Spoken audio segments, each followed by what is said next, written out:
This is a message to Kerala. ഇത്രമാത്രം പ്രൊവോക്കേറ്റീവായ ഒരു സ്ഥലത്ത് വെടിവെച്ച് ഒരു പോലീസ് ഇതുപോലത്തെ ഒരു അറ്റംപ്റ്റിനെ നിർവീര്യമാക്കിയത് കേരളത്തിന്റെ ചരിത്രത്തിൽ ആദ്യമാണ്. അതിന് നേതൃത്വം കൊടുത്ത പോലീസ് ഉദ്യോഗസ്ഥന്മാർ അഭിനന്ദനം അറിയിക്കുന്നു എന്നതാണ് ഗവൺമെന്റിന്റെ വിലയിരുത്തൽ. This is the message to Kerala. കേരളത്തിന്റെ രാഷ്ട്രീയ സാമൂഹ്യ അന്തരീക്ഷത്തിൽ മറക്കാനാവാത്ത ശബ്ദവും വാചകവുമാണിത്. കേരളത്തിൽ ആദ്യമായി ഒരു ആദിവാസി സമൂഹം സാമൂഹ്യ നീതിക്കായി നടത്തിയ പോരാട്ടത്തോടുള്ള അധികാര ഗർവിന്റെ ശബ്ദം.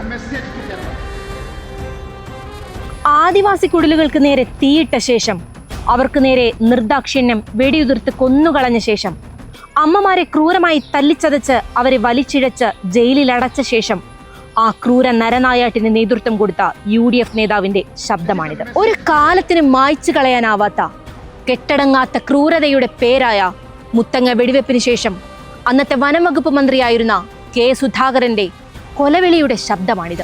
This is a message to Kerala. ഇത്രമാത്രം പ്രൊവോക്കേറ്റീവായ ഒരു സ്ഥലത്ത് വെടിവെച്ച് ഒരു പോലീസ് ഇതുപോലത്തെ ഒരു അറ്റംപ്റ്റിനെ നിർവീര്യമാക്കിയത് കേരളത്തിന്റെ ചരിത്രത്തിൽ ആദ്യമാണ്.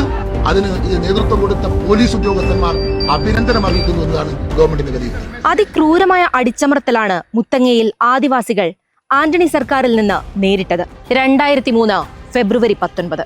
പിറന്ന മണ്ണിൽ ജീവിക്കാനായി ഭൂമി ചോദിച്ച ആദിവാസികളെ നേരിടാൻ വലിയ സന്നാഹത്തോടെ പടക്കോപ്പുകളുമായി UDFന്റെ പോലീസ് സേന പാഞ്ഞെടുത്തത് അന്നാണ്. കീഴടങ്ങണമെന്ന പോലീസ് നിർദ്ദേശത്തിന് മറുപടിയായി മുദ്രാവാക്യം വിളിച്ചും അല്ലാതെയും ചെറുത്തുനിന്ന ആദിവാസികൾക്ക് നേരെ പോലീസ് ഗ്രനേഡ് എറിഞ്ഞു.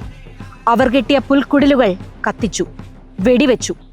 മരിച്ചത് ഒരാളെന്ന് സർക്കാർ പുറത്തുവിട്ട കണക്ക് പിന്നീടത് 5 ഇനിയും എത്രയെന്ന് ആർക്കറിയാം.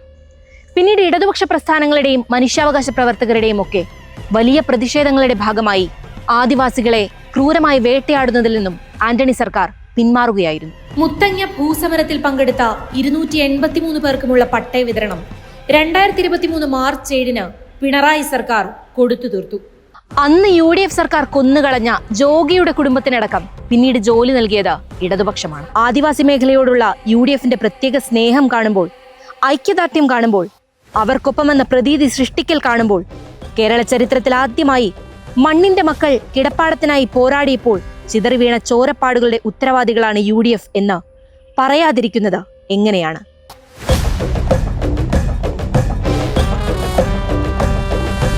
അവർ നടത്തുന്ന ഈ നാടകങ്ങൾക്ക് മുൻപിൽ ഒരു കാലത്തിന്റെ കുത്തൊഴുക്കിനും മറക്കാനാവാത്ത മുത്തങ്ങ എന്ന ചരിത്രം ഓർക്കാതിരിക്കുന്നത് എങ്ങനെയാണ്?